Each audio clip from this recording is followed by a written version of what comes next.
जय हिंद स्टूडेंट। हम लोग पढ़ रहे थे क्लास 9 फिजिक्स। आज इस क्लास के फिजिक्स का सेकेंड चैप्टर का समापन है। अब आप जो भी चैप्टर पढ़ना चाहते हैं, जो भी सब्जेक्ट पढ़ना चाहते हैं, चाहे 8 क्लास हो, 9 क्लास हो, 7 हो, 6 हो, क्लास 10 तक हम पढ़ाते हैं। साइंस, हिस्ट्री, मैथ मेरा मेन सब्जेक्ट है। इससे रिलेटेड आप कुछ भी पढ़ना चाहते हैं तो आप या तो टॉपिक या फिर उस चैप्टर आप हमें कमेंट कर दीजिए, या हमें इंस्टाग्राम, फेसबुक पे आप उसका फोटो खींच के भेज दीजिए। मैं आपको वो चीज़ें जल्दी से प्रोवाइड करा पाऊंगा। ठीक है, आइए आज देखते हैं हम लोग यहाँ पे कुछ न्यूमेरिकल्स, कुछ क्वेश्चन। देखिए, 3 आपको हम फॉर्मूला बताए थे। v बराबर u प्लस ए टी, एक s बराबर ut plus half A T square, एक v स्क्वायर बराबर u square plus 2s। u को प्रारंभिक वेग बोलते हैं, v को अंतिम वेग बोलते हैं, s को विस्थापन बोलते हैं, t को समय बोलते हैं और a को त्वरण बोलते हैं। ठीक है, इसी से रिलेटेड आज हम लोग को कुछ क्वेश्चन देखना है। बहुत ही आसान तरीके से हम आपको ये क्वेश्चन समझाएंगे। देखिए, सबसे पहला क्वेश्चन हमारे पास, एक बस की गति 5 सेकेंड में 80 किलोमीटर पर हावर से घटकर 60 किलोमीटर पर हावर हो जाती है। 5 सेकेंड में बस पहले 80 के स्पीड से चल रहा है, 5 सेकेंड पर घट के उसका 60 यानी कि ब्रेक लगाया गया उसको। बस का त्वरण एक समान हो तो बस का त्वरण ज्ञात कीजिए।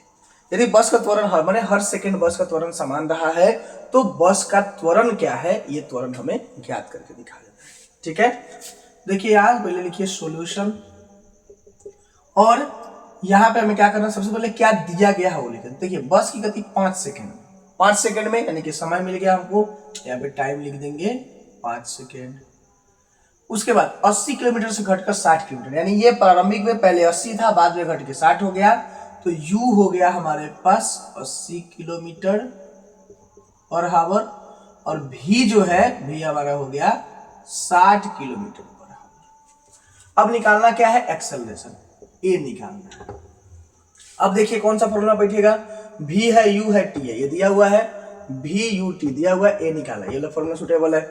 इस फॉर्मूला पे चेक कीजिएगा तो हमको s चाहिए, s है नहीं हमारे पास। इस फॉर्मूला पे चेक कीजिएगा तो हमें क्या है, t चाहिए, t भी नहीं है हमारे पास, यानी पहला फॉर्मूला इसलिए क्या हो जाएगा, सुटेबल हो जाएगा। तो चलिए यहाँ पे लगा देते हैं, v बराबर u प्लस का ए टी। अब a निकालना तो ये v माइनस यू बराबर ए टी हो जाएगा, और a निकालेंगे तो v माइनस यू अपॉन का t हो जाएगा। अब v कितना दिया है, तो v हमारा 60, u है 80 और t जो दिया है आपका 5 सेकेंड दिया है। ठीक है, अब देखिए इसको घटाइएगा तो ये हो जाएगा -20 अपॉन का 5, यहाँ पे हो जाएगा 5 से इसको घटाइएगा तो क्या हो जाएगा, 5 4 जा 20 हो जाएगा, यानी कि -4 हो जाएगा। लेकिन इसका जो है अभी यूनिट किलोमीटर पर हावर में है और ये सेकेंड में दिया हुआ है। ठीक है, ये किलोमीटर पर हावर ही है, तो हमें किलोमीटर पर हावर को कन्वर्ट करने के लिए क्या करना पड़ेगा, गुना करना पड़ेगा। देखिए पहले कुछ कर देते हैं यहाँ से, यही से रुकिए, यही से करते हैं पहले, बाद में इसको हम घटाएंगे। ये आप कीजिए -20 अपॉन का 5 सेकेंड। अब देखिए किलोमीटर पर हावर है, इसको आपको क्या करना पड़ेगा, किलोमीटर को मीटर में बदलने के लिए 1000 से मल्टीप्लाई, यानी कि -20 मल्टीप्लाई बाई 1000 अपॉन इसको 60 से मल्टीप्लाई कीजिएगा तो ये क्या हो जाएगा, मिनट में बदलेगा, फिर 60 से कीजिएगा तो सेकेंड में बदलेगा। ठीक है, अब इसको कटाइए, इसको 1 0 यहाँ है, 1 0 कट जाएगा, 5 2 जा आपका 10, यानी क्या हो जाएगा, 40 22 जा 40, अब 40 अपन का 6 6 जा 36, लगभग इसको कटाइएगा तो आपको 1.1 समथिंग में आएगा।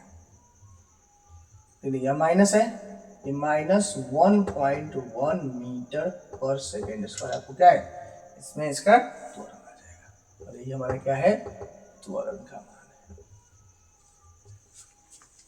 ठीक है, तो ये क्या किया हमने, यहाँ से भी ये दिया हुआ था, अब चूंकि ये किलोमीटर पर घंटा में है तो उसको मीटर पर सेकंड में बदलना पड़ेगा। यहाँ से आप इसको बदल दीजिए तो ये मीटर पर सेकंड हो जाएगा, और नीचे से। ठीक है, तो ये हो जाएगा एक्सेलरेशन -1.1 मीटर। मतलब माइनस देने का मतलब क्या होगा, त्वरण हमारा ऋणात्मक आ गया, और ऋणात्मक त्वरण को हम लोग मंदन बोलते हैं, यानी जब भी त्वरण घटेगा, कम होगा तो उसको मंदन कहा जाएगा, माइनस में। तो देखिए वेग यहाँ से क्या है, 80 से 60 हुआ, घटा तो त्वरण भी क्या होगा, घटेगा, वेग बढ़ेगा तो त्वरण भी बढ़ेगा, ऑब्वियस बात है। ठीक है, अब चलिए दूसरा क्वेश्चन पे हम चलते हैं। देखिए दूसरा क्वेश्चन क्या कह रहा है, एक रेलगाड़ी 90 किलोमीटर प्रति घंटा के चाल से चलती है तथा ब्रेक लगाए जाने पर -0.5 मीटर पर सेकंड स्क्वायर का एक समान त्वरण उत्पन्न करती है। रेलगाड़ी विरामावस्था में आने से पहले कितनी दूरी तय कर चुकी है? देखिए, एक ट्रेन है 90 की स्पीड से चल रही है, यहाँ से चल रही है, इसका स्पीड जो है 90 किलोमीटर पर हावर है और एक्सेलरेशन त्वरण जो दिया आपको -0.5 मीटर पर सेकंड, यानी कि ये भी क्या है, मंदन आ गया। तो सबसे पहले लिख लीजिए दिया क्या गया है, तो चल रही है, तो चल रही है इसका मतलब u क्या हो जाएगा, 90 किलोमीटर प्रति घंटा। अब चूंकि इसका भी नहीं दिया है, ठीक है, ये धीरे धीरे करके आ रहा है, तो भी इसके लिए क्या हो जाएगा, 0 किलोमीटर प्रति घंटा हो जाएगा। एक्सेलरेशन त्वरण कितना है, तो -0.5 मीटर पर सेकेंड स्क्वायर। तो कह रहा है हमें क्या निकालना, दूरी निकालना है, यानी कि s निकाल के आपको बता देना है कि s कितना है। ठीक है, अब चलिए s है, a भी u से जुड़ा हुआ, तो देखिए a है भी है, b भी है, u भी है, s भी से जुड़ा हुआ है, यहाँ t नहीं है, जब टाइम दिया ही नहीं है, इसका मतलब ये दोनों फॉर्मूला हमारा क्या हो जाएगा, स्किप हो जाएगा। ये तीसरा फॉर्मूला हम लोग लेकर के चलेंगे। चलिए तीसरा फॉर्मूला लेकर चलते, तो ये हो जाएगा v square equal to u square plus का 2as। v तो हमारा 0 है, ये 0 का स्क्वायर हो जाएगा अपन, u कितना है 90 का होल स्क्वायर हो जाएगा, अब प्लस 2 इंटू एक्सेलरेशन दिया है -0.5 इंटू का s, क्या s को हम लोग x मान लेते हैं कि s हमें निकालना है। अब ये क्या हो जाएगा आपको, ये 0 इक्वल हो जाएगा 98100, ठीक है, और ये प्लस में, ये माइनस में जो हो जाएगा आपका, ये क्या हो जाएगा, आप इसे मल्टीप्लाई कीजिएगा तो ये 1 हो जाएगा, 1x हो जाएगा। यानी अब ये आपको मीटर प्रति सेकंड में, ये आपको किलोमीटर प्रति घंटा में दिया हुआ है, ये मीटर प्रति सेकंड में। अब इसको भी आपको चेंज करना पड़ेगा, पहले इसको चेंज कर लिए 8100 गुने 1000 अपॉन का 60 या मल्टीप्लाई बाई 60। इसको कटाइएगा तो 2 0 से 2 0 गया यहाँ पे, ठीक है, लगभग आपको ये टोटल कट छट के जो है ये आ जाएगा 625 मीटर स्क्वायर पर सेकेंड स्क्वायर। ठीक है, यहाँ से माइनस कीजिएगा तो x का वैल्यू जो है आपको निकल के इतना आ जाएगा। कैलकुलेशन थोड़ा लंबा है, समय का कमी है, जगह का कमी है, इसलिए डायरेक्ट हम आपको आंसर निकाल के बता दिए। मीटर पर डिस्टेंस है ना, सॉरी मीटर में आपको इतना मीटर आ जाएगा और ये हमारा क्या हो जाएगा, आंसर हो जाएगा। ठीक है, तो ये रहा हमारा 2 क्वेश्चन। अब इस दोनों क्वेश्चन को देख लीजिए ध्यान से। आज हमारा फिजिक्स सेकंड चैप्टर खत्म हो गया। अगर आप कुछ बोलते हैं, कुछ कमेंट करते हैं तो हम उसको आगे लेके चलेंगे। अगर आप नहीं कुछ करते तो फिर इसी का तीसरा चैप्टर हम स्टार्ट करेंगे फिजिक्स का, क्योंकि 9th क्लास का डिमांड आया। ठीक है, नोट कर लीजिए इसको।